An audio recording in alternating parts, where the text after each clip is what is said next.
Oh, yeah. And Uh, if not, as you can see, I'm already starting the interview. This next guest is someone who I feel like I know, but I don't know because I've seen him at every concert the last 30 years I've been to. And he's a legendary figure in the LA metal community and metal community overall. You've seen him at every show. I've seen three people at every show I've ever been to. My guest today, Happening Harry, and Victor the Snake Man selling his turquoise jewelry. Actually, he wasn't selling it. He was just sitting by the table, not selling it. Guys, I'm humbled and honored to have one of the good guys in the metal community, DJ Will, as my guest today. Inappropriate Earl, what say you? What are you, Bill O'Reilly? Stop it, man. It's the cadence, man. It's just getting into a flow because, my whole week of doing my show, putting it all together is just, okay, what am I going to talk about? Get into that mode, and then I'm still not out of it. Well, Days after my show, so nice to meet you, man. Thank you for having me. Well, you appreciate how hard it is to do a show like this. It's not easy getting people to come to you. You're very busy. Yeah. You've got gigs. You got a gig tonight at the, can I say where? Absolutely. At the Rainbow, DJing upstairs. Mm-hmm. And you got your concert going calendar, which I'm surprised I could get you. Well, we had a great just luck of the draw meetup at the Comedy Store, which incidentally you had a set later in the evening, and I stuck around for a little bit, but I had to head out because I was packing on to to the next thing. But I will say this: it worked out perfectly. Yeah, no, I mean, I saw you watching our mutual friend Dean Del Rey's set in the original room, and I'm like, oh my God, that's the guy I've seen at every concert ever. Yeah, we'll get to that show in a minute, but yeah, so after all these years of stalking, you finally tracked me down, but it was perfect. So, well, I remember asking my ex-girlfriend Shelley Berggren, who helps co-manage Motorhead. I finally asked her about you. I was like, who is this guy with the dreadlocks? I see it every show. And Shelley, she didn't like you. She would let me know, and she had nothing but glowing things to say about you. So, you know what that means, Earl? The check cleared. Yeah, if you clear the Shelley B test, you are a good person. Because there's obviously tons of shit talkers out there, and there's people that, in every aspect that you don't get along with for whatever reason. It could be anyone in management, marketing, radio, retail that hold grudges 10, 15, 20 years ago. You did them wrong, or you didn't return a phone call, or you didn't ship this out. You don't know until someone tells you, do you hear what so-and-so's saying about you? But there's a fine line between being real sensitive about it or just having real ironclad thick skin and just have the mentality of onward and upward. Don't sweat the small stuff. But luckily, my relationship with Shelley back in the day was good. So, sweating that one out. I'm just getting back into her good graces myself. So yeah. But I imagine you might. I mean, I can't imagine anyone saying a bad word about you. You are one of the nicest people I've met in and out of music. But I'm sure with your visibility on like that metal show and just your KNAC.com gig, that you must get a little hate from bands who, hey, can you play my song? Can you do this? Yeah, there's a lot of that. But even with my show that I've been doing on KNAC for the last 14, 15 years, I'm not the program director. Even my 3 hours once a week is just that. If it were a rotation type of scenario, you got to go to the person in charge, Long Paul, who comes from the 105.5 days when KNAC was, brick and mortar on terrestrial. So every now and then I'll do someone a solid or do a band a solid if they sound good, if I like it. It starts with if I like it first and foremost. I'm not going to play something just because they're unsigned and they're local. And plus my format is, I kind of adhere to a certain format, power metal, speed metal, thrash metal. That's kind of what I dig. That doesn't mean I won't slip in like a Tesla song or a Black Sabbath song or Judas Priest. They're not thrash metal, but there's some great material of those groups that I will play from time to time. But You take the good with the bad. There's a lot of bands that are just impatient. They want that quick now answer. They want that airplay. They want to be noticed ASAP. It's like, well, I'm just one guy, Right. and I do what I can in my neck of the woods as far as promoting and putting the word out of good up and coming talent. But you gotta have patience. Shit doesn't happen overnight. It really doesn't. So, well, the music business has changed so much, and oh my God, there's barely a music business. you've seen it all. Well, I always go to my tried and true example when I talk about like the record labels. I put in my time at Metal Blade Records, 5 years there, starting out, then Capitol Records later on, then then got into the whole .com era when that was kind of really exploding in the tail end of the 90s. But right now, like, for example, in Burbank, California, there's a building that houses 4 or 5 labels that all had their own identity 15, 20 years ago. Atlantic, Elektra, Warner Brothers, Rhino, and there might be one other I'm missing. So that just that in and of itself, in my opinion, that just shows you how much downsizing and there has gone on in the music business.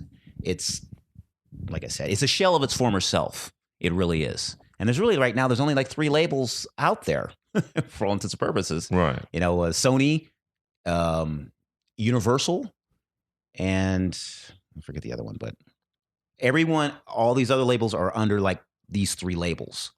But it's so fragmented. It's departmentalized, but God bless those that are still out there, the ones that are in the mailrooms, the ones that are still schlepping it out. The Metal Blades still functioning.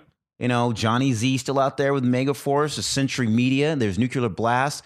Trust me, these labels, these indies that are still functioning, God bless them. They're still out there promoting the metal acts. But I'm talking in the bigger scale of things.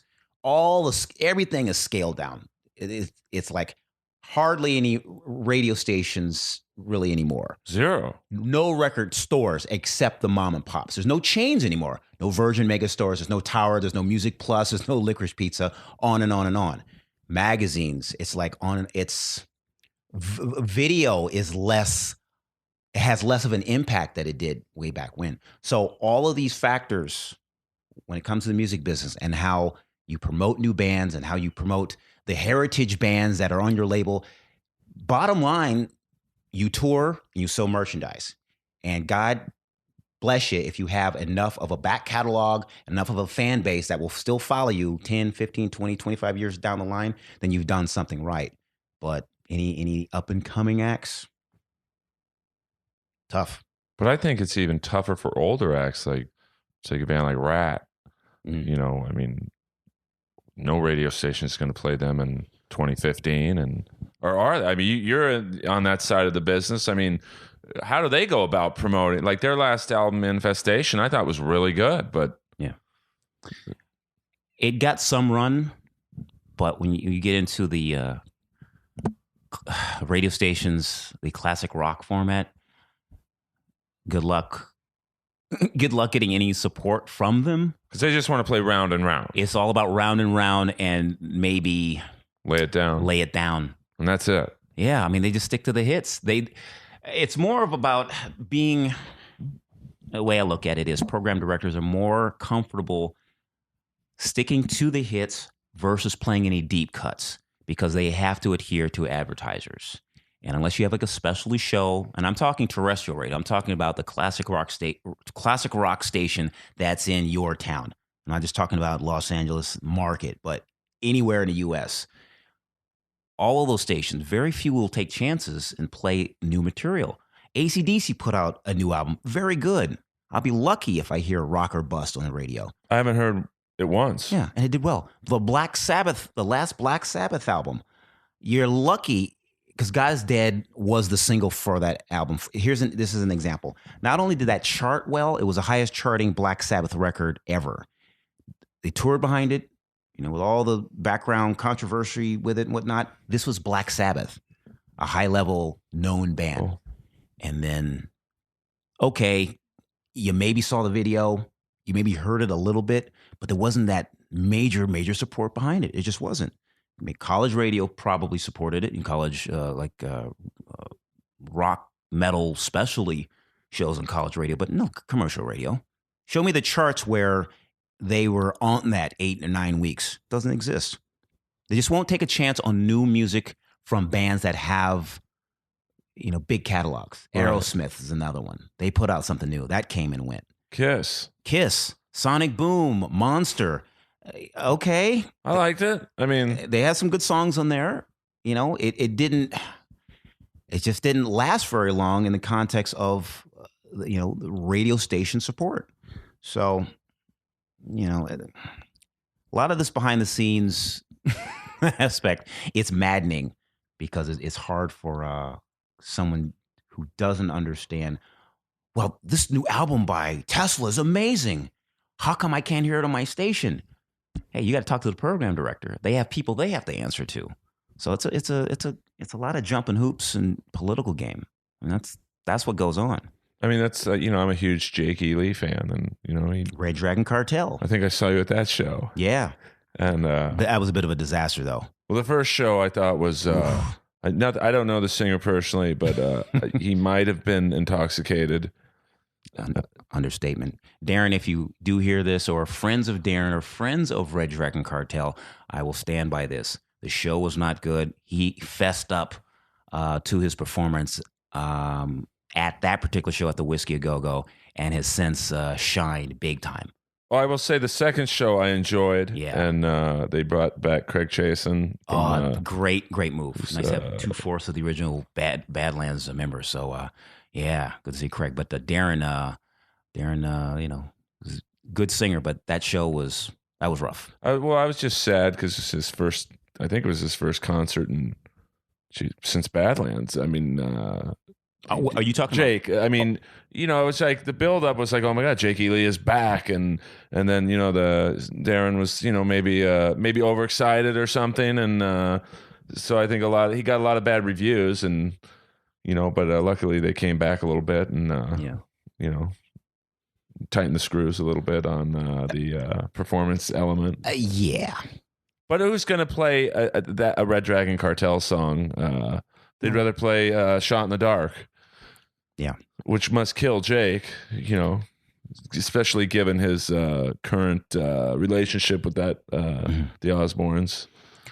Well, he unloaded on his appearance on that metal show, so that got a lot of traction as far as his side of things, as far as the songwriting and all that. That's you don't need to rehash that ad nauseum, but that appearance really just sort of made a lot of light about the situation, behind the scenes, and he's a little bitter about it, and I guess I would too. Yeah, no, I don't blame some of these, especially in his case. He wrote the songs or helped co-write, and but comes back with a brand new project and long sought after, and it's like great, but if he's not out there touring, you just don't hear it on the radio. You just don't. Yeah, and so their touring schedule so far has been a little sporadic. Yeah, some cancellations here and there and whatnot. But I will say this though, I do hope that he's scheduled to play. Supposed to be playing. Doing the cruise that you DJ? He was on the cruise last year. He's on the Monsters of Rock cruise last year, but he's scheduled to actually play a pre-party, a separate non-official pre-party down in Miami around, I think, April 16th. Okay. So hopefully that happens. So I get to see him again. So no, this is one of the main reasons I wanted you on. Uh-oh, here we go. Digging deep. No, because you've been there from the heyday, when the Crew, Quiet Riot, Rat were popping to tonight. Is there anything on earth that can rescue the Sunset Strip? Not necessarily to get it. I don't think it could ever be like it was, but it saddens me when I drive up Sunset and it's a ghost yard. Well, I don't mean to bum you out. Look, I work up on the Strip, so there'll be a little bias involved. But the truth of the matter is, there are more bands per capita than there are venues for them to play at. And when you had the closing of, a bunch of them in the San Fernando Valley and in Orange County and parts of Los Angeles, whether it be permit reason or, didn't pay the rent reason, whatever the case is, or going to be demolished for a parking lot. Ooh, there's a lot of bands doing original material. There's a lot of bands that are, cover and tribute bands. That's how they pay the rent. Right. And you gotta respect that, for better or for worse. But it's tough getting people out to the clubs. Some bands promote, some bands don't. It's a tough sell. I mean, I would think with like Twitter and Facebook and even back to the MySpace days, you wouldn't have to go out and flyer like Poison did, and I would think it would almost be a little easier to promote these days. Or am I wrong? The technology has helped immensely in getting the word out. Flyering is frowned upon because West Hollywood, right off the top of my head, they clamped down on that. I think the tail end of the 90s and into the 2000s, there was actual legislation put in, particularly West Hollywood, because all the flyering and the littering and this and that. I don't know it verbatim, but that's why you don't see a ton of papered flyers. Bands going up Sunset Strip just handing out flyers left and right. Hey, come see our band. Hey, we're playing tonight, or we're playing it next week. Because what would happen is, whatever act is on that flyer, they would get fined. And in some cases, the venue gets fined because, okay, you get a flyer. It's like, oh, you look at it. No, these guys look stupid, or I don't know who these guys are. You toss a flyer. Well, someone has to clean that up. And that, in turn, I think, again, someone could easily say, I just know what he's talking about. There is some truth to this as far as the one-on-one, person-to-person contact of handing out a flyer. Now, I still see the glossy two-sided card flyers, but the old 8.5 by 11 paper flyers, yeah, you don't see that at all. But West Hollywood doesn't support, it doesn't lend its support to allowing bands to do something simple as that. Right. Also, too, the parking is a nightmare. The entire city of West Hollywood, I say 90% of it is permit parking. And I tell you what, and I'm just talking in terms of clubs that were still functional, say, 10 years ago. The Roxy, the Key Club, Viper Room, and Troubadour down on Sunset Boulevard, on Santa Monica Boulevard. Everywhere around those clubs, if you don't park in a parking lot, this may seem trivial to some, but it plays a part into it. If you don't pay attention to the signs and you don't park on those lots, you get a ticket. After multiple tickets, you're going to want to stop coming to the Sunset Strip. Sure. Because they start to add up. And if you're parked at a meter and you're at a club or you're at a restaurant, no one has the frame of mind to say, I'm going to stuff my pocket full of quarters, and right in the middle of this band set, I'm going to leave the club and go put money back in the meter. Well, that's not practical. And sometimes you can't leave and come back. Right. So, parking lots go up, the permit zones, people aren't paying attention. All of these things, it will sour people on coming to the Strip. The one thing that will circumvent that is a good, strong, popular act. Let's say a local act that has a good following. Yeah, they'll come down to Whiskey or come down to Viper Room, what have you, and come rock out.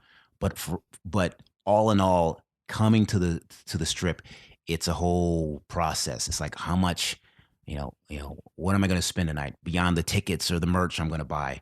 You got to think about all these ancillary factors. It's tough. I mean, I that's how I think practical in that sense, because I go there all the damn time. Right. I kind of know where to park. I kind of know where not to park. So, but the multiple band bills at the Whiskey. Some people aren't big aren't keen on that. Where the headliner's going on late. I understand how all that works. It is what it is. Are you referencing maybe like in the comedy world they're called bringer shows where you have a great headliner but the other comics are basically paid to play. So yeah. Like I know when I see Stephen Piercy at the Whiskey, he goes on probably about midnight. And as big of a Rat fan as I am and fan of his other outside projects, I'm a little beat by midnight. Yeah. Yeah, that is that's a very still a sticky subject. Oh, okay. With because obviously I know the people who work there in the book, but the whiskey's an institution. It's a landmark. It's not going anywhere. However, again, that's sort of the line you toe. If you want to have the opportunity to play there, unless you can really pull in some really strong numbers. And I'm not talking to the national acts that come through. I'm talking about just some up and coming band. It's tough. No, I don't blame the big clubs. You got to make money at the end of the day. And I can't imagine what the rent is like, on Sunset Boulevard, and especially now with these boutique hotels starting to muscle in, like the House of Blues is. Yeah, that's slated for the Wrecking Ball probably a couple of years, and I mean that's for certain. I mean, obviously that property is very valuable around there. That'll be a hotel, most likely. Same thing with I believe the Hustler store. It's just money talks. Oh yeah, I mean, I think you posted an article on Metal Sludge about the occupancy rate of hotels on Sunset is like 85%. It's a couple months ago, and so all these higher end hotels are like, well, we want in, and so they'll get top dollar too. I mean, it's just it's almost turning like into a piece of Las Vegas, without the one-armed bandits installed. Right. It's like it's gonna be a what? So hopefully House of Blues moves to another location in town, because I mean, we just lost the Gibson Amphitheater a little over a year ago, which is now a godforsaken Harry Potter ride, or going to be a Harry Potter ride. But House of Blues, hopefully somewhere in Hollywood, maybe somewhere downtown, where it's going to be at a nice hub, kind of like where Club Nokia is. Right. That would be nice. So eventually, the Sunset Strip is just, boy, it's it's a changing. Oh, it's just, I was lucky enough to grow up as a late teenager, early 20s in the prime. So it was like an ant farm of horny people and hot chicks and dudes who were just as good looking as the chicks. And you see Guns N' Roses at the Troubadour or Rat. Yo Gazzari's before it turned into the Key Club, because that was another hot spot too. I remember when it was Billboard Live. Yeah, in between. Yeah, Billboard Live in the 90s, then the Key Club. So it's gone through a few ownership hands, and now it's a duck and shoot venue. Yeah, I mean, I mean, it's One Oak, which is just Jay-Z have some. Does he own it, or he's a partner in it. He has his hands in that establishment, because they have a place in New York and in Vegas. But just Thursdays and Saturdays, if you're gonna walk past there, wear your Kevlar. That's all I gotta say. I mean, well, I was actually there the night Bruce Kulick was shot. When it was oh well, no, that happened outside the Rainbow. Well, the shot came from the Rainbow, but I was walking out with Bruce. Really? And I saw Frankie from Arcade, Stephen Piercy's post-rap band, and I was so starstruck, which shows you the level of insanity that goes on in my head. And I stopped. Bruce kept going, and a minute later, he got shot in the leg and I think nicked his head. And Bruce said if he'd moved his head like a couple of inches just one direction, it would have been much worse. Well, I thought the coolest part of that night is, you could see what was going on. I think some audience people from the outside Rainbow patio had gotten the shooter, and the sheriffs were kind of standing around, and they let some of the guys get in some shots on this guy. The sheriffs kind of like looked the other way for a minute. Street justice. Yeah, no, I was Rock and roll street justice. Yeah, well, I think the Cypress Hill guys were the wrong group to antagonize right outside the Rainbow. So yeah, no doubt. But that's it's I drove by there the other night, and it just I don't know, there was some rap thing going on there, and I'm like, wow. Yeah, there always is. This went from Gazzari's, Miss Gazzari's, Van Halen, Sharks to Chingy, and I don't know what's going on there. Yo. Yeah. It's all that. It's like bottle service, $30 admission or whatever, and it looks like a Ford modeling agency just exploded out of that place with guys in 3-piece suits and like 36 Uber Suburbans all lined up. It's just like, man, this okay, if this is the new clientele, all right. I don't see any of them strolling into the Rainbow, but I don't know. We'll see how that goes. And the funny thing is, they're only functional Thursday and Saturday. So what goes on during the week? I mean, do they make that much money on those nights where they can just go dark, literally go dark? They must, because to my knowledge, I don't think the other days there's nothing going on. There's not even filming. It's not even open for any other type of production.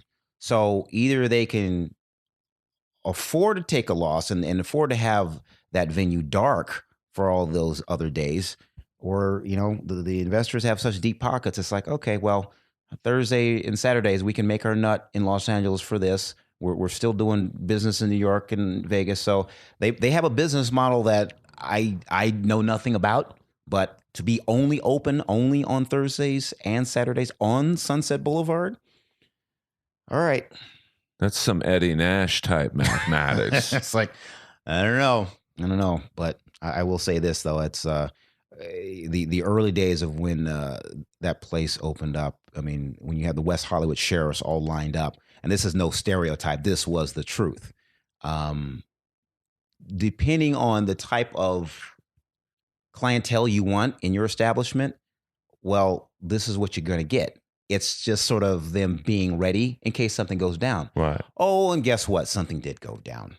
Yeah, I mean, a few times, I think. Yeah, there's Chris Brown night when he was there. It was around the Grammys, or maybe this was prior to that, where he showed up, and it was a Suge Knight appearance, and that's why I made the crack.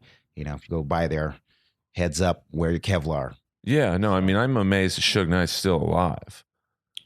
Well, it's another topic for another podcast. Well, we're going to devote a Suge Knight podcast as long as no bridges are burnt. And yeah, I mean, he's like the last year or so, to me anyway, has been a fixture on the Sunset Strip. Like, I see him at Mel's Diner all the time. Oh, really? Yeah. Oh, yeah. He'd come in. He's an intimidating presence, to say the least. I'd see him at Pink Dot a lot, and it would always amaze me that he would walk around alone. I could only, and it's not really why I had you on, but I can imagine that he's got a few enemies who must know. If I know where he's at, they must know. I mean, I'm a Jew from Bel Air. It's like the Inappropriate Earl GPS. It's like, well, guys, I have an idea where he could be if you want to set your clocks, but. I mean, I don't know how I can't find Vinnie Vincent, but I can tell you where Suge Knight is. I'm obsessed with Vinnie Vincent, and I ask every guest I have on if you know where he is. Somewhere in Nashville, selling overpriced, lick it up attire and gear on eBay. Which I would buy. And overpriced double shark fin guitars. Yeah, that's probably where he's at, but I don't know. That guy's an enigma. He's got like a built-in self-destruct button. Well, I'm just, he's like a musical genius, but like maybe... You consider Vinnie Vincent a musical genius?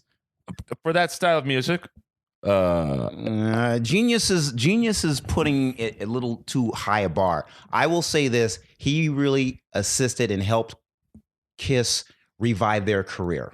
I'll take back genius. I think for that Please. style of music, this is why I don't want everyone agreeing with everything I say. You're Earl. I can't go with you there, because I mean the guy he's tried to sue Kiss multiple times, and they bring him back in, for revenge, and then after that, it's like this is all documented. So I'm not saying anything new, but man, it's like a guy can't stay out of trouble. The dead dogs in his backyard. He was just saving them. I've been there with dogs. I mean, I can't say I've put them in Tupperware containers. See, I'm an animal lover, and that kind of hit home. Just like whatever the case is, it's like it's not a good look. No. I mean, I will be in full agreement with you that his public relations department could use some upgrading. I'm just fascinated that he gets kicked out of the Vinnie Vincent invasion. I mean, that's like you're much more musically smarter than I am, so maybe you could. How is that possible? Which then became Slaughter. Yeah, I mean, essentially. Yeah, burn bridges. Possibly over money, possibly over wanting a little more control, a little this, a little that. Believe me, something went down. Otherwise, the Vinnie Vincent invasion would still be, well, maybe not now, but would have recorded more than 2 albums. So Slaughter went on to a, fairly decent career without him. So. And Bobby Rock, the drummer, went on to Nelson, who he had a nice couple moderate hits on Geffen, DGC, forget which label, but yeah. So, Vinny spawned some bands to varying degrees. Well, Vinny had his career prior to Kiss was he was on a hit called Instant Replay. Dan Hartman band, and he also was a staff writer on the Joni and Chachi and I believe Happy Days. So that's kind of where he made his nut, in the 70s. So he just Vincent Cusano, that's his real name, but that's actually kind of. He did okay at that point, but Vinnie Vincent, it's just like it was a big deal when he joined Kiss. Everything that led up to that, sure. But everything post Kiss has just been lawsuit this, overpriced guitar this, and well, I'm with your frustration because I'm one of the idiots who bought the Vinnie Vincent box set on cassette. Oh, Earl, and I remember, dude, this is you might be the perfect guest. I have an idea for a documentary. Okay. And it's called Finding Vinny. In Search of. No, because we're going to get into the Quiet Riot documentary. Okay. I mean, if you were to said to me, Showtime would have a Quiet Riot documentary, I'd be like, you're crazy. So I like to believe that any idea is possible. I bought the Vinnie Vincent cassette box set. I opened it up. There was nothing in it. Wow. I mean, it was a beautiful, like a flying V, little case. Okay. So I want this documentary to start with me opening the box up. There's no cassettes. And then I go to Nashville and I knock on his door, if I can find him, and go, where's my cassettes, motherfucker? Wow. And then hopefully we interview him, but I hear he wants at least like $20,000 for a sit-down interview. So he's charging for his interviews now. From what I understand, my friend who said, hey, I can hook it up, he said, Earl, he wants $5,000 for a phoner for like 15 minutes or a very brief. And if you want to, and I told him my idea, he said, that's going to cost you at least 20. And I'm like, all right, well, I guess this documentary's on the shelf. What are you, a leader of a small country? You a dictator of some type? Oh my God. But I mean, it just, and we'll get into some, maybe, so we don't have to name names, but there's other people in the metal community who have similar, thought processes of, I want this, I want that. It's like, dude, it's 2015. You get what you get and be happy. Who the hell has that kind of money for a sit down chit chat coffee talk? It's like, what do you have to say that's so much gold that can't be done without financial financial requests. That's boy, a set of stones on that guy, if true. And then, in fact, I've heard something to that effect. So you're not too far off. Well, I just, it's like, my thought process is, hey, I'm trying to help you, like, get your name cleared. And especially in his case, you know, his name is pretty muddy. Yeah, do an interview, set the record straight of what's printed about you on message boards and websites, because all it takes is one or two stories to go out there and people run with it. Yeah. And when the fact is, everything gets confirmed about what you've done, what you said, what you sold, what you're selling for, it's like, man, that's you're on a roll. Yeah, you know, of good or bad publicity. Yeah. You know, I mean, any musician I've had on this show, usually Metal Sludge will pick it up, and then Blabbermouth picks it up, and you know, I'm sure someone of his stature, oh my God, we've never really heard his side of the story. So your idea is to do a a documentary to search for Vinnie Vincent. In the vein of the Quiet Riot documentary of What would you call it, Earl? Finding Vinnie. Finding. And here's the greatest part. Okay. And this is just for fun. Like, you know, the documentary will start right where you're sitting. I open it up, and then I knock on his door, and I'm in full Vinnie regalia. Like, I want him to open up the door and go, what the fuck? And go, all right, let's start. Earl's dressed up like the Ankh warrior. Right. Or even one better, Invasion era with, you know, he was where he looked like a drag queen. I'd vote for him to be on RuPaul's Drag Race, and which was one of the crazier stories we've heard about Vinnie, that he had a sex change. He was writing country songs under assumed names. And so I just find his history, just what you mentioned, being in the Dan Hartman band with G.E. Smith, who was SNL, Hall & Oates, and, you know, writing jingles for Joni and Chachi, to Kiss, to his own band, to getting kicked out of his own band, to his last CD he put out was called Guitarmageddon. Yeah, that's right. And today, it's one of the greatest marketing employees ever. You know, I'm listening to the first minute or two, and he's a doodler. So I'm going to listen to the next song. Forward, it goes to the end. Wow. Like, he forces you to listen to the whole thing. He's not even in the room. He's like, you're listening to everything or nothing. I can appreciate that type of insanity. This guy's a major character, man. So, I mean, you know, but he totally embodies the 80s, so excess. And I miss that in the strip, you know. Yeah, those days are long gone, man. There's no edge anymore. No, you can't be dangerous really anymore, because it's kind of all been done. Yeah, I mean, getting arrested, doing drugs, defacing property. It's like, all right, that's old hat. That's Hammer of the Gods type stuff. But yeah, I mean, Sunset Strip, like all the bands from that era. Yeah, that those days, fun times, but it'll never be a scene like that ever again. Well, I mean, that's why I can appreciate a band like Nickelback, who, like, I'm not saying they embody that spirit, but there's a funness about them and an over the topness. I don't see any band on the horizon today. It was like, okay, this is the next Motley Crue, and that saddens me. You know that the Justin Biebers and. And I got nothing against him. Listen, you make the kind of money that kid's making, I'm a fan. Yeah. But I have a misplaced admiration for this business, as you know, whether you're a comic, musician, DJ, TV show host, is so hard to make money in. Yeah. That I'm a fan of anyone who makes it. Yeah, if you can make some good scratch, you're doing something right, even if it's it's done inappropriately, or it's done because of nepotism. Whatever the case is, or this is the capitalist society.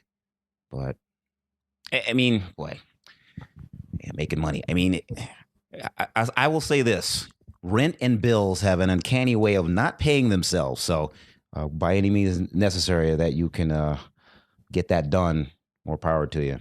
Yeah, that's why, I'm a huge Motorhead fan. And they have their hardcore fan base. They sell tons of merch.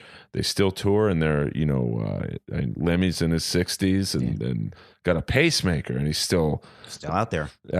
And Kiss is it's not necessarily the Kiss that I grew up with. Of course not. It's like the Jewish Menudo now. I mean, it's got Eric Singer in there, who I love. I love Eric to death.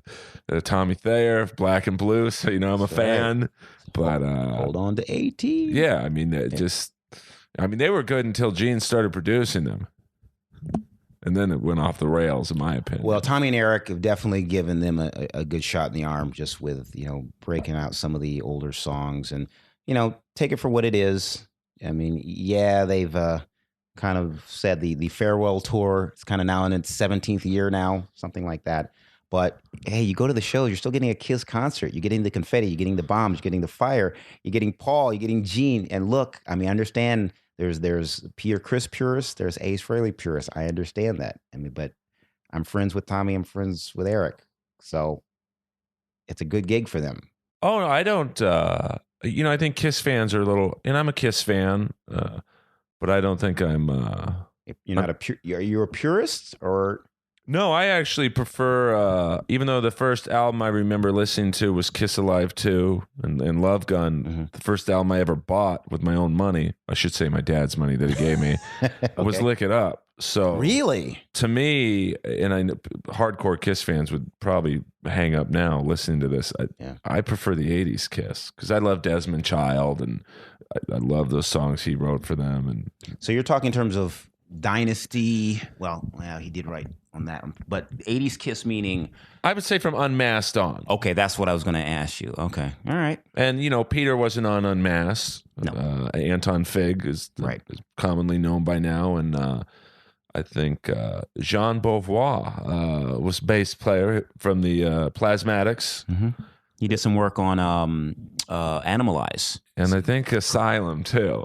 A little hush hush on that. But. Yeah, a lot of ghost players. Hard to keep up. I mean, there's books on this stuff, and there's people that actually track all of that. But a lot of that was hidden from us, as we were kids growing up listening to Kiss. I mean, the magazines, the 16 magazine, their Teen Beat and all that, Super Teen, and you didn't hear about them doing drugs or anything, right. Or drinking like heavily. You just didn't see it a lot in the pictures and all the interviews because it was sort of kept away from the press, or at least as I saw it growing up. I didn't see a lot. I saw them in makeup. I saw them in costume and concert, rocking out, going to shows, larger than life. But I didn't see any of that excess. Later on, I mean, everyone's written a book now. Now we have all the dirty details of what went on back then. But we're sort of, eyes closed. Eyes wide open, eyes closed. The same. Yeah, time. I mean, the more I know about the music business, the less I want to know. I want to think Ace played on Creatures of the Night. Oh, I so wanted to believe that. I wanted to believe that. I wanted to believe that Vinnie Vincent was a made-up name, and that it was just Ace transforming himself into a new person. Because because even when the record came out, okay, there's this picture.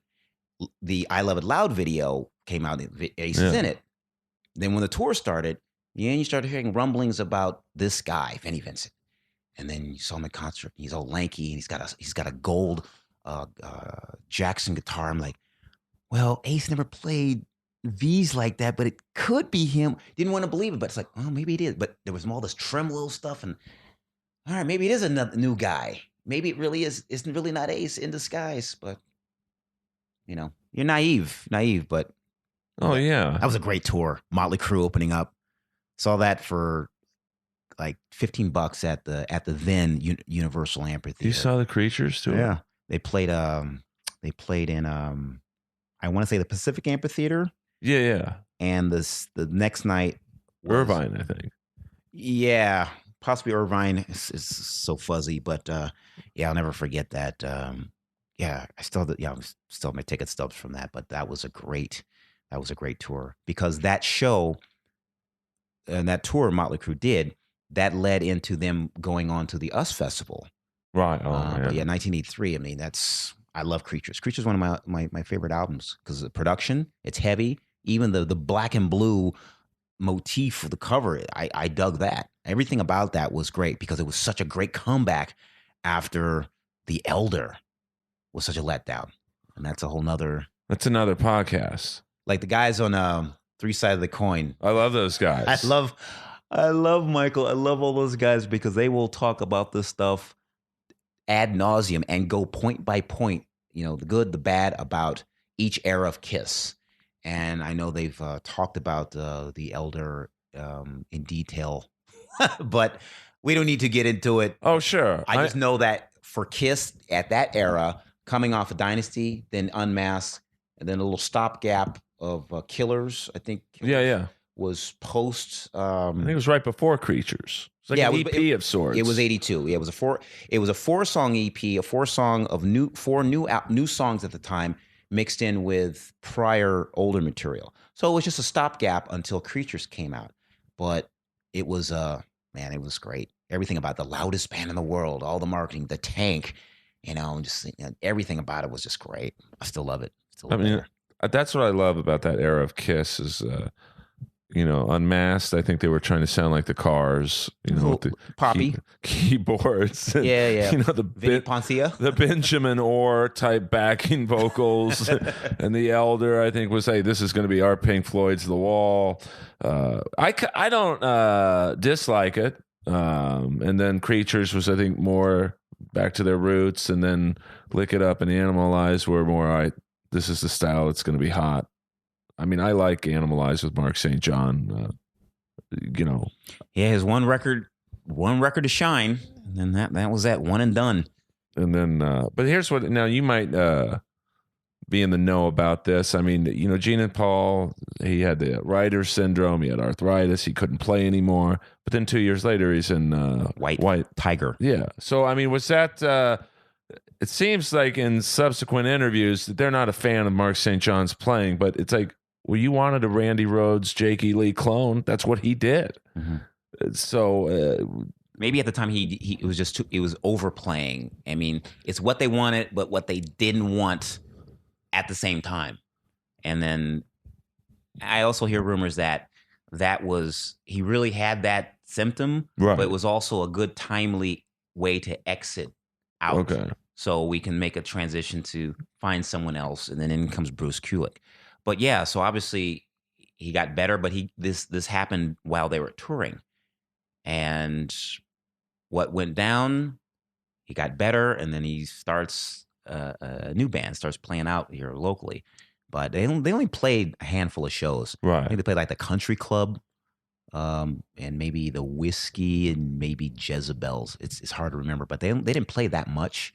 But they had some traction because of him, and David Donato was in that band too. David Donato was in Black Sabbath for 5 minutes, which he, of course, in his bio, if you look him up, he'll say he was an integral part of Black Sabbath. It's like, all right, here we go.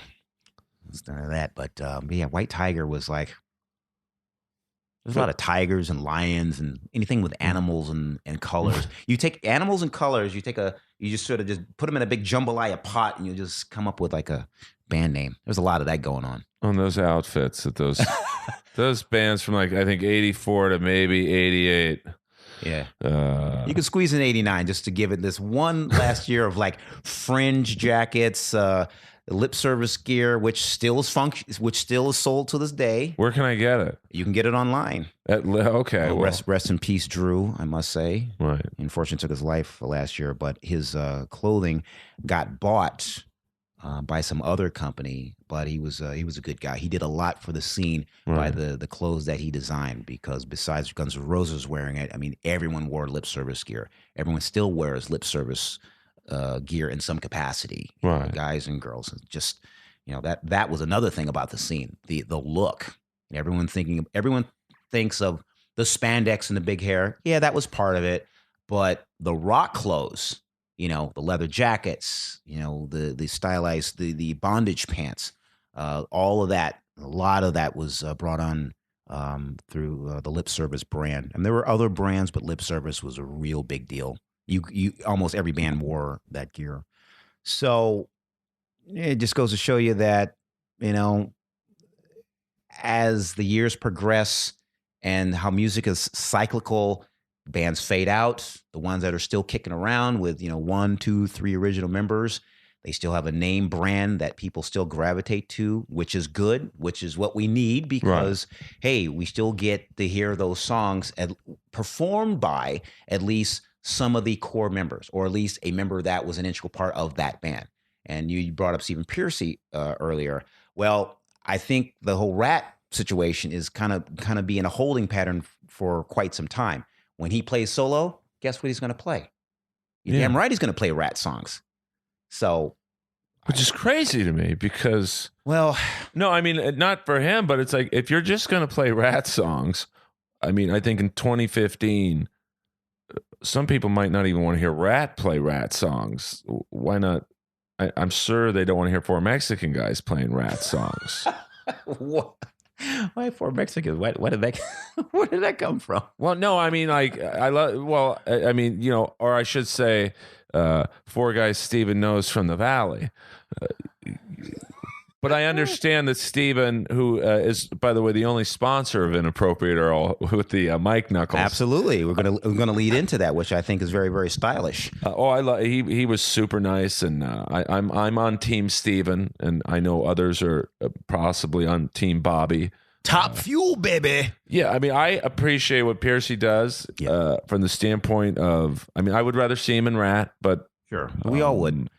But when he plays solo, you know, a good portion of his set list is Rat stuff, so it's great. And in fact, he'll be playing the Rainbow anniversary, the 43rd anniversary in April. So, and are you DJing that? I will be. Now, he'll probably be playing outdoors, which will be behind the Roxy for the last several years. The stages are set up behind the Roxy, so even though I'll be upstairs, I don't know if I'll be working day or night, but once I have the schedule, I look forward to seeing Steven. Because, well, quick plug, also in that bill is a Gilby Clarke. Let's see, Gilby Clarke, leaving from Fear. That's right. And Little Caesar.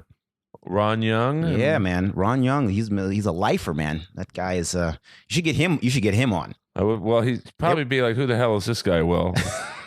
Well, I'll put in a good word. I get that a lot. They were never a strip band. Right. When they were sort of came together, they were already kind of signed. You know, they had management. They had a lot of interest. They did an EP with us, Metal Blade, and then they were signed to Geffen. So they were never a Sunset Strip band proper, but, you know, bluesy, hard rock, really good, really solid band. And they play out occasionally. Same thing with Junkyard. They play out the, you know, occasional show and stuff. So looking forward to seeing, like I said, Little Caesar, Gilby Clarke leaving, and Stephen Pearcy rocking out on the Rainbow. See, I'm a fan of leaving from his acting career because he's Streets of Fire, and he was also in The Wildlife with Sean Penn's brother. It was a loose sequel to Fast Times. I think they were trying to.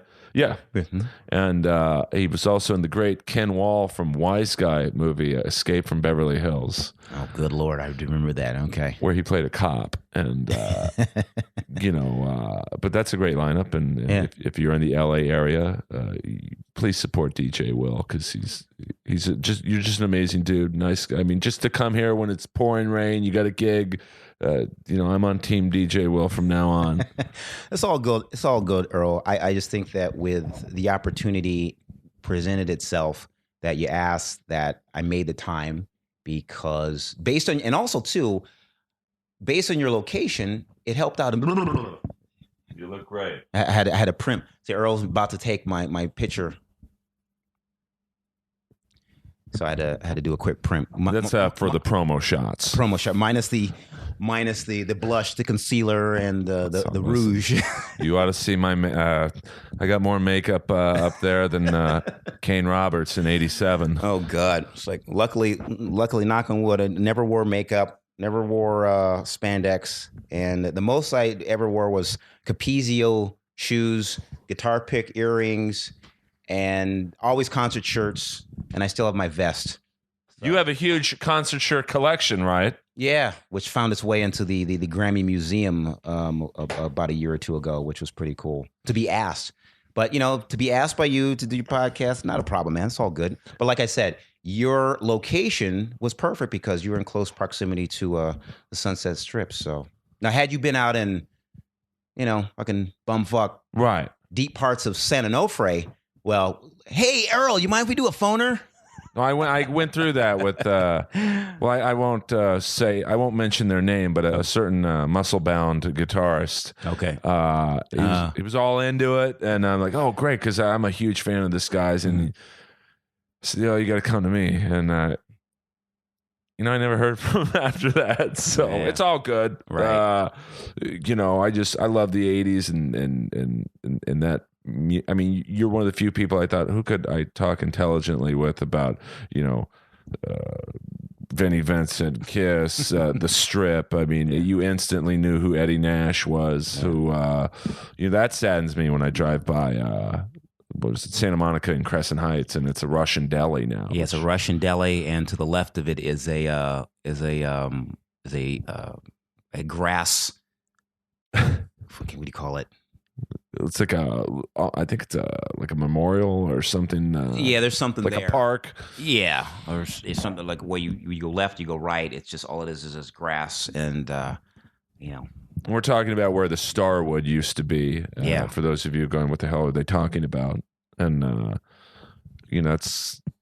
was a very doesn't get discussed as much as Gazzari's and some of the other clubs, but the Starwood was a fascinating place, more in the late 70s. Yeah, more in the late 70s, early 80s. A lot of great bands, played there at the time. I had just moved here at the tail end of the 70s here, so I didn't go there all that much. I might have gone there once or twice, but bands like Y&T, Quiet Riot, which the Starwood is featured in and talked about a lot in their movie, as well as another documentary called Inside Metal, where the Starwood does come up quite a bit when bands were, slugging it out. When bands were hungry, they had an opportunity to play out at venues that wanted them there. So it was it's a different world. Yeah, just I don't. Like, you could go to the Starwood, you go to the Troubadour, the Gazzari's, the Whiskey, the Roxy, and you could see even the which is now the Viper Room. It was a Central. Yeah, I see Chucky Weiss and the Goddamn Liars there Monday nights. Their Top Jimmy and stuff. It was again, it was a different world. Yeah, I mean, Filthy McNasty's was on the Sunset Strip before it moved to North Hollywood and turned into the FM station. So there's another place. So the Country Club, which is now unfortunately a Mexican church, right? Episcopalian church. Okay, yeah, Pentecostal, not Pentecostal. That's a little too extreme. No, I'll just say it's a. Let's just say it's a church. Right. It turned into a boxing venue for a number of years, but now it's currently a church. And again, for those of you in the San Fernando Valley, this is in Reseda, California, and most notably, the Country Club. The outside of the Country Club can be seen in the movie Boogie Nights, for where the gentleman made his club there. Yeah, forgetting the name of it, but Boogie Nights was my neighborhood. Right. The whole sequence there. But yeah, so. And the end of Boogie Nights, where Alfred Molina gets robbed. That's kind of a Eddie Nash-like character. Yeah, a little hybrid of little Eddie Nash and that. So that was an intense scene. Well, yeah. I mean, I thought Wonderland captured it. I thought Eric Bogosian, and Alfred Molina is an amazing actor, but Eric Bogosian really, I felt like I was watching Eddie Nash. So, but hopefully, you never really hear his influence on the musical scene. But Van Halen, I don't know if they started there, but Quiet Riot. Yeah. So now let's get into the Quiet Riot documentary. I know you got to, get going for your gig, but we're good. Oh, okay, cool.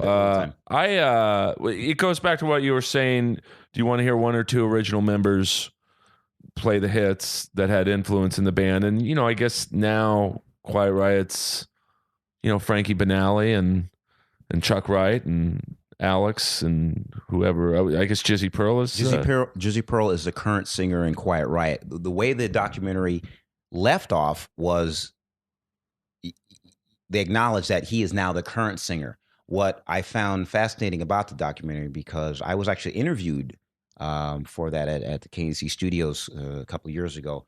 But the majority of my interview discussed the rise of Quiet Riot, of course, but a lot of it was leading up to the US Festival, their appearance, because they actually were put on the heavy metal day and replaced Joe Walsh, who was moved a different day. So that was very interesting. And Metal Health, it was the #1 record. It was a big deal at the time. Band slugging it out on the Strip finally does great, and then they're on one of the biggest festivals at that time. And that's a lot of what I think I talked about, and then how much Frankie has just sort of kept things going with the band, and this is documented in their movie. Right. When he was out of the band and he came back, and then his time in Wasp, which I really wish he would have covered. Yeah, they kind of glossed over it. Some of the records he played on were amazing. Those Wasp records, but it was a well done documentary, I felt. But I would have liked to have known what happened with the Scott Volcon scenario, because that's where it left off with a performance at the M3 Festival in Maryland. You see Scott replacing other guy, he was Michael Huff. Yeah, Michael Huff going through the grinder with, learning the songs and then forgetting. And then, again, if you see the documentary, you'll know what I'm talking about. But the film ends with no follow up to what happened with Scott. Right. And then we just know that Jizzy's now currently the singer. So, they're still out there, still playing. I see Chuck from time to time. He's always got a smile on his face, always happy to be gigging. And with Quiet Riot, it's one of those bands that recorded in the 70s. Not too many people even remember that. The 2 records on CBS that are very hard to find. And good tunes. I mean, Yeah. Trouble and a couple other songs. Well, they briefly had Kelly, I think, in the documentary. Yeah. I wish Kelly Garner, I think is his name. He was I guess he's in the original Quiet Riot. Mm-hmm. And my only critique of the, just being a fan is I wish they would have had him on a little more, just because he was there in the beginning. Well, that was brought up, and of course, also it was brought up if there was more Carlos Cavazo. I mean, I don't want to get anyone in trouble here, but do you know why he wasn't in it more? I don't have an answer on that. I just think that, again, with scheduling, maybe that played a part in it, but it would be nice to have his input, his insight during his time in Quiet Riot, because, he played on that record as well, right. Mental Health. So, again, I don't know the true reason, so I won't comment on that aspect. But it could have been scheduling, because a lot of the footage shot, the stuff from the festivals and the stuff on the road.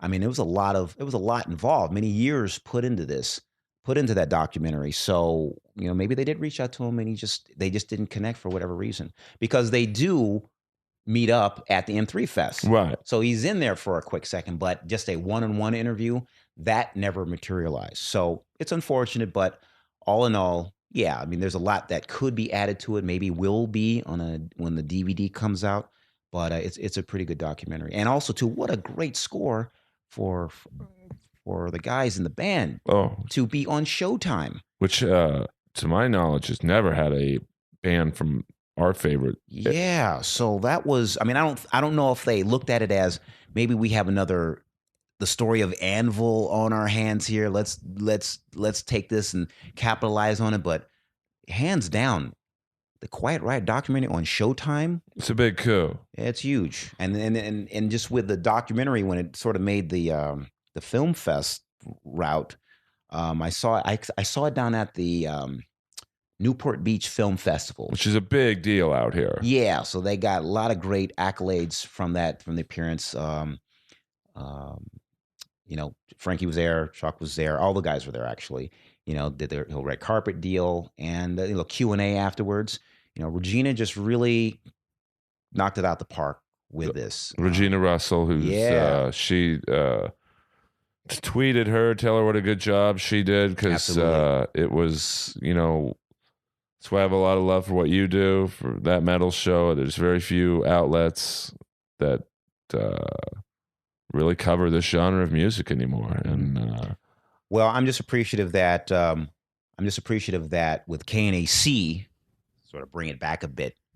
Bands like Quiet Riot are always going to be in our rotation. Now, granted, if it's internet radio or if it's satellite radio, but just with KNAC.com, the it streams 24/7. Whether there's a jock there or not, and it can be heard anywhere around the world, as opposed to the old weak signal that was Long Beach, California, when it was 105.5. Many stories of people getting their TV antennas and getting some tinfoil and trying to bend it in a certain way and have it point towards Mecca so you can get a signal. And I did whatever we could to hear the station, because it was rock and rhythm from the 70s leading up into the 80s. Then when it flipped the pure rock format in 1986, well, there you go. So from 86 to 95, there's nothing like it. It was great to have it. It was great to have the KNEC brand out there.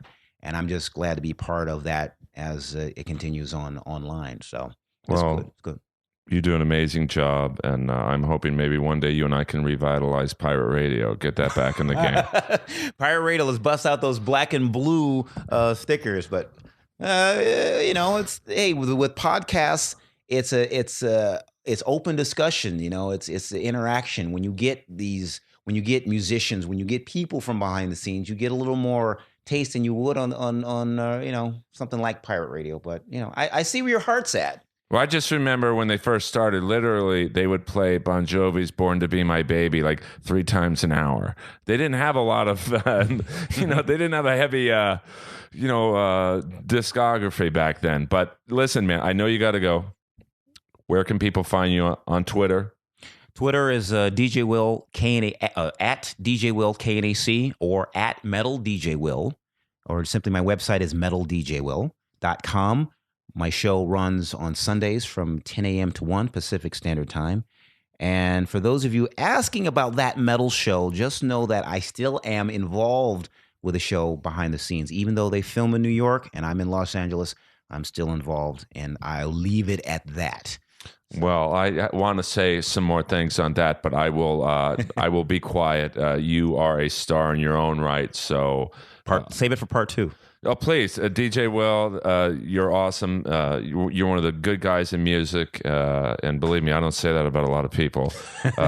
Guys, you know who this is. Inappropriate Earl, iTunes, SoundCloud.